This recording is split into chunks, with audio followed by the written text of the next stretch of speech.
We remain steadfast in our commitment in delivering local news that matters. Stories that inspire. Enriching the lives of Filipinos in the Philippines and across the globe. This is your GMA Regional TV. Buong puso para sa Pilipino.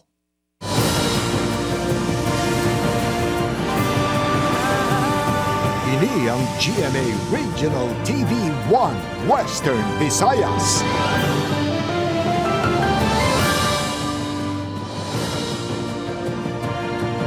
Mayong hapon ini ang One Western Visayas, masaligan sa adsaran sang kamatuoran kag wala sang ginadampigan. Ako si Gertrude Charlotte. Magadulong sa inyo sang pinakadako kag komprehensibo nga mga balita sa Kabisayan na katungdan, Caitlin Revilla, live sa GMA Iloilo Station. Kag ako naman yung kapuso, Eden Prietos, live ikan diri sa GMA Bacolod Station.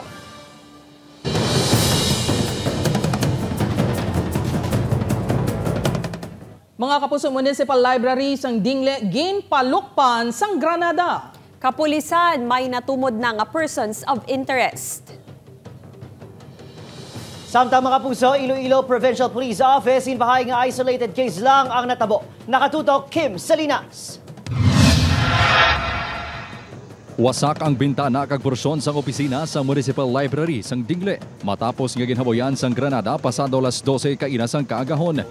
Wala man sang may napilasan o napatay sa nasambit nga paglupok apang ginpahayag sang residente nga nagapuyo malapit sa lugar nga tuman kabaskog ang lupok nga iya nabatian sang kaagahon. Grabe kinyo to, no? Oo. Gabag ground, sir, nag-vibrate? Impact nga daw nag-uyogid bala. Hindi pa matumod sang kapulisan kun nga ginhaboyan sang Granada ang library apang may ginasundan nga lead ang mga ini. Isa sir ang personal grudge tungod sa strict implementation ng diri sa Banwa sang Dingle sang municipal ordinance, especially sa traffic violations. May natumod na nga persons of interest ang kapulisan. Nagwa sa investigasyon nga lunsay residente ang mga ini sang Banwa. Base sa CCTV footage nga ilan nakuha, sakay sa motorsiklo ang duha ka mga persona nga naghaboy sa Granada. Ginpasiguro naman sang Iloilo Provincial Police Office nga isolated case lang ang natabo. Hindi kita magkabalaka, even though may mga amusina nga pagpamahog sa aton nga to prevent us in doing our job. Sa PNP, sa Iloilo Police Provincial Office, nagasuporta gid sa aton mga kapulisan. Labi na gid no, sa nagapatuman sang tanan nga layi sa aton mga kabanwahanan. Padayon ang investigasyon sang kapulisan sa insidente. Upod kay Robel Porquia, Kim Salinas, One Western Visayas. Mapusot Talisay City Police natutukan kung may organisado man gid bala nga grupo sa mga kawatan sa siyudad sang Talisay matapos nga nagsaka ang kaso sang kinawatay humalin sa Agosto. Mga suspect naman sa pagpangawat kag pagpangtiro sa merkado sa bahin sang Concepcion na record sa CCTV. Yaring balita ang gitutukan na Eileen Pedreso live ikan sa Talisay City. Lynn?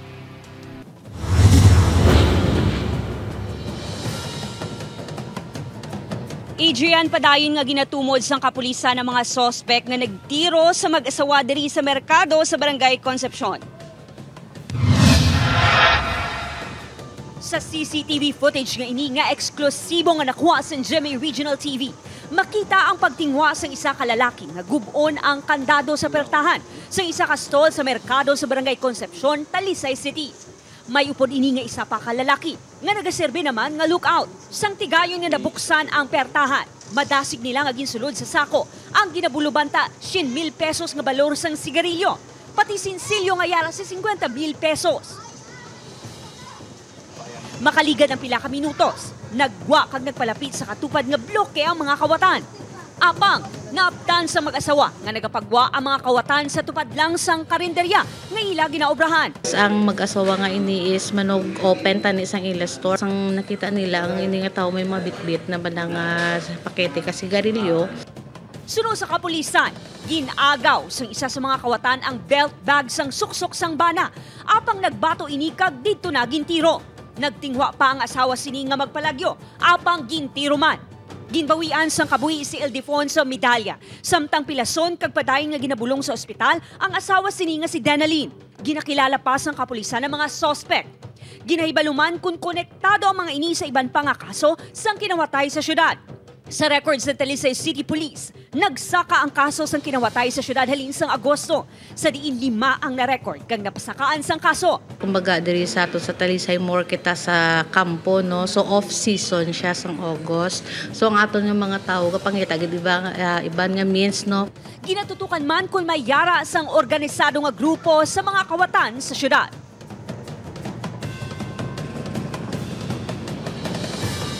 Adrian, nagapanawagan karon sang hustisya ang pamilya sang mga biktima kag subong man ang mga kaupdanan sang mga ini diri sa merkado. Adrian?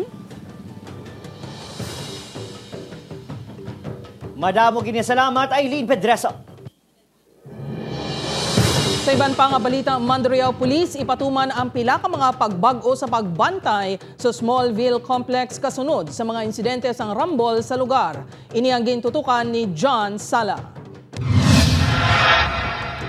Nagakabalakan ng pila ka mga tenant sa Smallville Complex nga base maapektuhan ang ilang negosyo bangod sa mga ginamo nagaluntad sa lugar sang damlaglang. Pinakauli din ang insidente sang Domingo sa diin duha ka mga grupo sang kalalakihan ang nagrambol. May pulisman sa lugar sang natabo ang insidente apang makitaan sa video nga nabudlayan ang mga ini nga pauntaton ang pagtinapulay sa mga kalalakihan. Gani isa sa mga nakitaan sang Mandurriao Police nga tikang agud nga madasig nga makaresponde sa among asahi isang mga gamo repositioning sa kapulisan nga naga-duty sa lugar. Kinpa istog-istog naton ang patrol naton, which is the same personnel nga nag-respond dira, and at the same time ang area dito sa Lanay ginpa lapit-lapit naton kung sa diin permi nagakatabo ang mga insidente. May mga pulisman sa gihapon sa entry kag exit points ang complex subong man sa iban pa nga balay ilimnan sa distrito. Dugang panikambel, sige-sigang ilapag sinapol kaupod ang Task Force on Morals and Values Formation. Magluwas sa pagkuha kag pag-train sang bouncers ginsuwestyon man sang kapulisan nga pagpalipot sang oras sa pagserbi o kung pagbaligya sang makahulubong nga ilimnon sa mga establishmento. Upod kay Cirilo Linduque, John Sala. 1 Western Visayas. Mga puso, pagsuksok naman sang face mask ginapatuman sa pila ka bulutuan sa Bacolod City sa magdamo sang mga estudyante nga nagatrangkaso. Yaring balita ang aton gintutukan. Wear your mask paliyoga para hindi ta mahuyan sa bilog nga Bacolod City. Nabdan sa GMA Regional TV nga ginapangsaway sa medical officer sa Negros Occidental High School ang mga estudyante nga wala nakasuksok sang face mask sa sulod sang bulutuan. Humulin sa tinalik na semana, ginapatuman ang mandatory wearing face mask no face mask, no entry policy sa bulutuan matapos sa mutikan ang pagdamo sa mga estudyante kag manunudlo nga may flu-like symptoms. Kahapon, 70 ang nagpadulong sa clinic bangod ginatrangkaso o kon ginahilanat. Namutikan ang paglinat na nais ang mga mag-classmates. Kaangay isang ining mga estudyante nga on and off kuno ang hilanat. Mga classmate mo hilanat man how? Isang naligad sila nagilanat. Tapos? Ang naratnan ko guro. Tatlo ko classmate tara sa balay nila. Natnan mo kami guro. Apang sunod sa blutuan ang pag-shift sa alternative mode ang hindi madali-dali. Labi na nga problemang internet connection kagadaman sa mga bumuluto ang wala man sang gadget. Pero ka worrying na balasar nga doon tanan na lang yagat rang kaso. Mga bata kakadto di tag 1 week ang ubo. Tapos their parents are not doing anything about it. So kami diya, being the clinic, has only to accept emergency cases. Sang nagligan niya si Mana, sang nag-shift man sa online classes. Ang isa ka universidad sa syudad, bangod man sa pagdamo sa mga nakitaan sang flu-like symptoms. Balik normal na ang classes subong, kagin-lift naman ang mandatory wearing of face mask. Securing everybody's health is everybody's job. So kung may simptoma, hindi na pagpa-eskwelahan ng bata, ang balo na nga ng maestra. Same thing sa mga empleyado. Saving your job, your work, mas malat na no pang iban, mas delikado. Ginabalay na sa DepEd Division of Negros Occidental ang preventive measures agud mapaiway ang pagdamo sang kaso sang trangkaso sa mga bulutuan. Dapat maghugas sa mga kamot nila as much as possible if they can take vitamins just to improve their immune system. Kasi we cannot deny with that kind of weather, ang trangkaso mo period sila, kung laing mag-salt, hindi ka sila magkato sa eskwelahan. Napahanumduman sa health authorities ang publiko nga gilayon nga magpakonsulta sa doktor, magsuksok sang face mask o kung mag-isolate kung makabatsyag sa mga simptoma agud hindi na makapanglaton. Opo, Jerino Casillo, Adrian Priatos, 1 Western Visayas.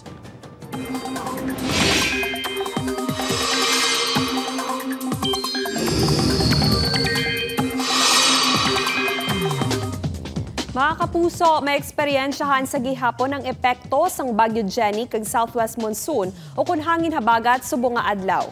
Sunod sa pag-asa, apisar malayo pa sa kadutaan ang mata sang bagyo, makaepekto sa pila ka bahin sang Northern kag Central Luzon ang malapad nga panganod sini.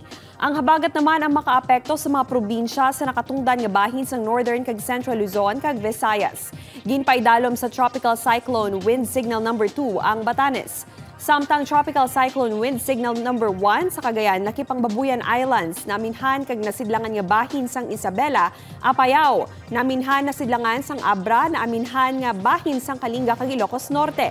Mangin alerto naman ang mga kapuso naton sa dako nga bahin sang Antique, Capiz, Guimaras kag Negros Occidental bangod maeksperiensyahan ang pag-ulan subong nga hapon hasta sa gabi.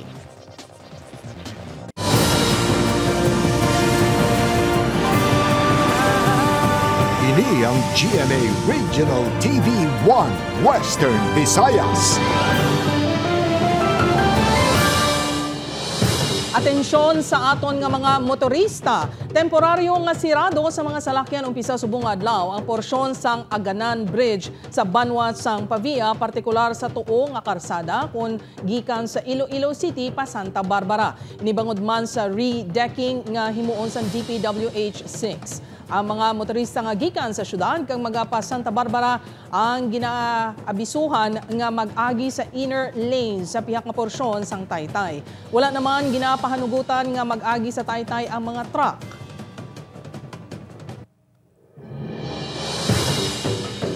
Mabug sa Bacolod City Mayor Albi Benitez pahayag nga naghando ng COMELEC nga tagan sang clearance ang pagpasakop sang mga barangay sa Mascara Festival 2023. Apang COMELEC may paandam sa mga kandidato. Yarig balita ang aton gitutuka. Kadungan sa barangay SK election sa buong Oktubre, hiwaton man ang pinakadako nga festival sa Bacolod City, ang Mascara Festival 2023. Gani, hindi may bitaran ang pagpasakop sa mga barangay sa nagkalain-lain nga kompetisyon sa pagpanguna sa barangay officials. Butang nga formal nga nagpadala sa sulat ang alkalde sa COMELEC agud pahanagutan ang partisipasyon sa mga barangay. So between 18 to 28, in 10 days ni siya, may adlaw gid nga ga-celebrate kita sang Mascara Festival.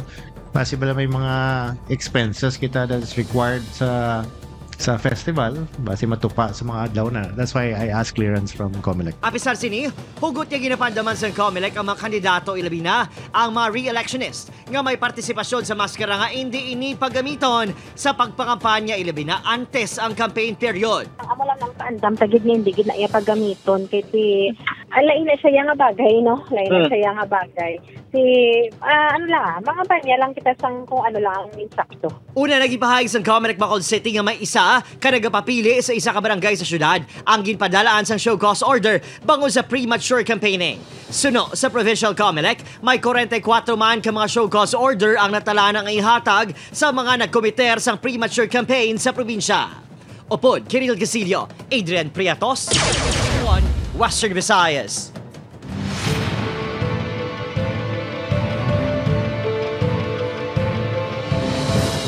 Kandidato sa pagkapunong barangay sa San Pedro Molo ginpadalaan sang show cause order sang COMELEC bangod sa ginaligar premature campaigning. Ini ang gitutukan ni John Sala. Isa naman ka nagapapili sa pagkapunong barangay sa Iloilo City ang ginpadalaan sang show cause orders ang COMELEC bangod sa premature campaigning. Nakapasa na sang iya sabat si Lorny Jordan, kandidato sa pagkapunong barangay sa barangay San Pedro Molo. Gidreklamo ini sa iya man kasumpo nga si incumbent punong barangay Carl John La Pascua sa ginapahayag pag-organisa sang pagtililipon sang dole tupad beneficiary sa ila barangay. Bali siya nag-facilitate kag nagpaperma sang kontrata nga may pulo kadlaw sila nga obrahon sa barangay. Ginpadulungan sang news team ang balay ni Jordan apang wala ini sa lugar suno sa iya pamilya. Gintinguan man sang news team nga makakuha sang iya cellphone number apang nagpamalibad na nga maghatag ang makaupod sini sa balay. Suno sa COMELEC Iloilo City ang pagtambong sa mga mass gatherings ang mga kandidato ang makabig nga premature campaigning. Tanan nga paagi nga makainganyo sa mga botante, no, nga ginabawal sa subong nga panahon outside sa campaign period makonsider ina nga premature campaigning. Una na gidpadalaan sang COMELEC ang show cause order sadtong September 21, 2023 si incumbent barangay Kagawad kag kandidato sa pagkapunong barangay sang Barrio Obrero Lapuz nga si James Cunlo upod ang pito pa ka mga kaalyado sini sa barangay kag SK elections bangod man sa premature campaigning. Nakasabat naman ang grupo sa show cause order. Ginkumpirmar man ni Cunlo nga may nabato naman ining impormasyon nga liwat ini ginireklamo bangod sa pag-upod sini sa cleanup drive sang ila barangay. Apang wala pa sang opisyal nga komunikasyon sa iya ang COMELEC. Subong simanan na talanan naman nga magpagwa sang desisyon ng COMELEC Central Office na tuhoy sa unang reklamo bato kaday Cunlo kag sa mga kaupod sini. Ubod kay Cirilo Renduque, John Sala. 1 Western Visayas.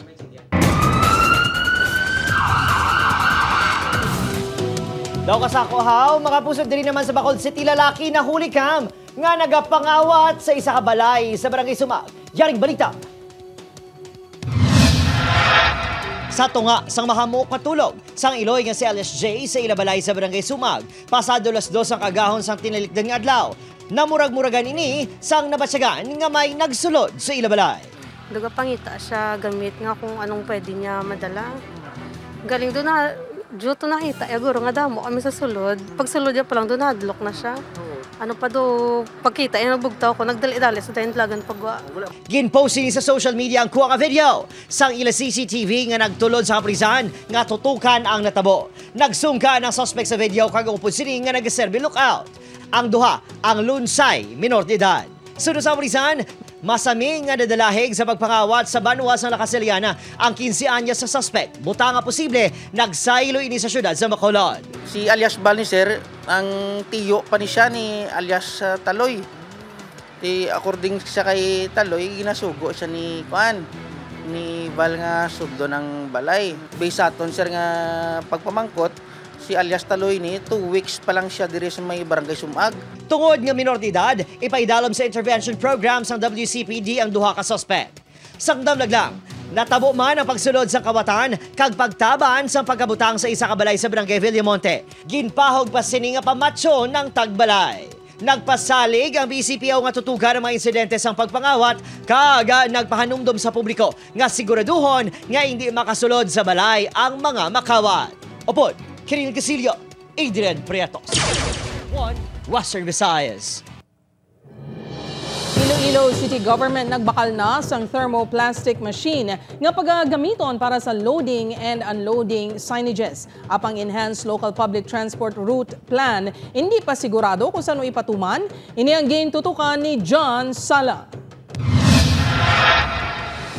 Pagkasapod subong nga simana ang Public Safety and Transportation Management Office o kung PSTMO kaupo ng transport groups agud madiskusyonan ang mga pinal nga rekisito sa pagpatuman sa Enhanced Local Public Transport Route Plan sang syudad. Suno kay PSTMO Head Che Cunlo, ginatapos na pagpahamtang sang marking sa loading and unloading area sa mga ruta. After ni sining week matapos na nila ang city engineers naton, city planning kay PSTMO, takos kag marking sa kung makita niyo mga karsada, doon may mga markings na ina, no? So pinta na lang, no? We will check siguro by tomorrow sa city engineers kung ano na ang status ng aton nga ang pintab ng thermoplastic. Tion nga matapos na ini sa city proper area, sarang na nga mapatuman ng LPTRP sang syudad. Natala naman nga magpatigayon sang one-time big-time information dissemination ng PSTMO, kaupod ang nagkalain-lain nga sektor agud nga maisa-isa ang mga bagong ruta kag loading and unloading areas. Tomorrow information dissemination wala na sing discussion pero sino pa namon sa nagdigad no nga naga-discuss pa kita subong nga it's more on information dissemination na lang kay ang gin-discuss namon sa nagdigad amo man ang gin-approve sa aton sa DOTR so but singon man kami liwaton nga i-explain sa ila aton ang na-explain naton gin-approve sa DOTR. Nakabakal naman ang Iloilo City Government sang thermoplastic machine nga pagagamiton para sa mga permanent loading and unloading signs nga ipahamtang sa mga dalanon. Sa karon magkapahimo anay isang temporaryong signages ang syudad. Upod kay Cirilo Renduque, John Sala. 1 Western Visayas.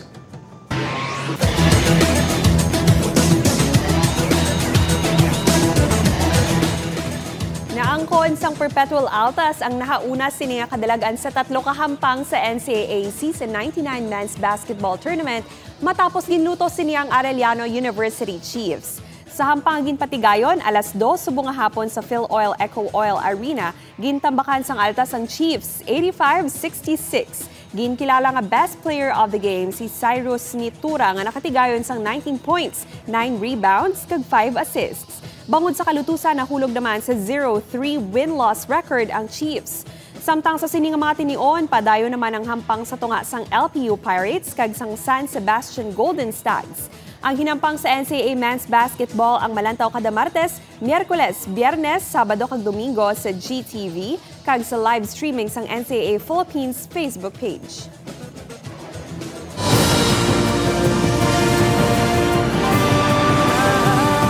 Ini ang GMA Regional TV 1 Western Visayas.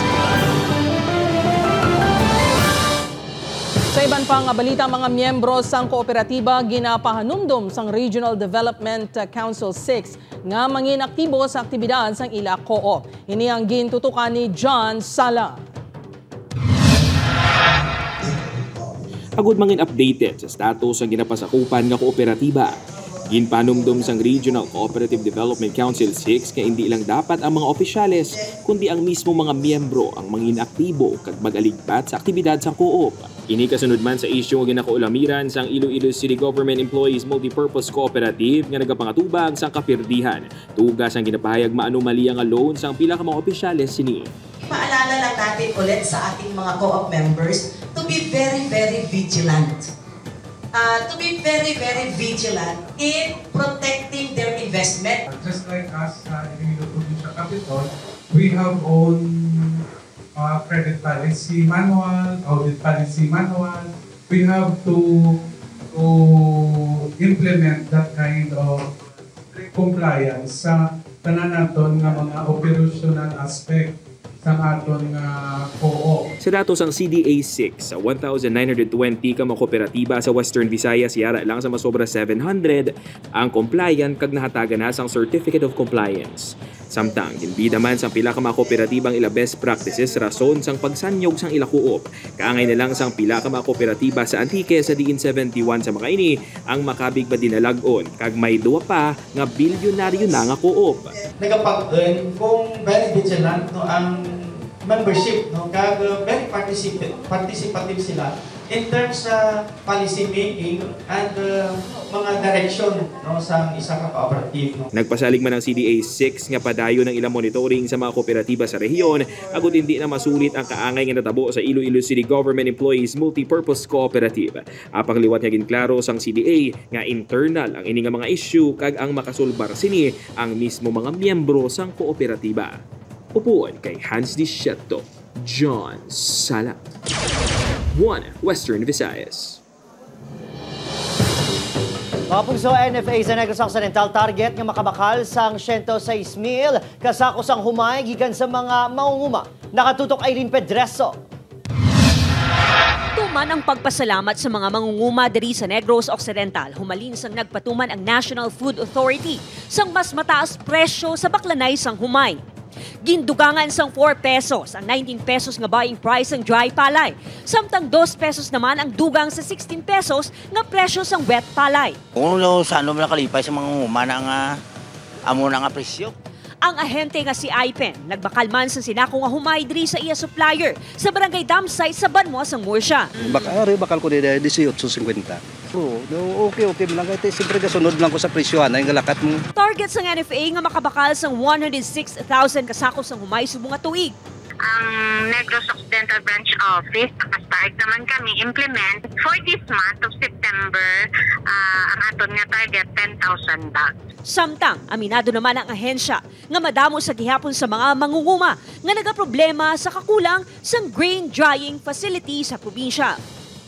Upod kay Ruel Bangoy, Aileen Pedreso. 1 Western Visayas.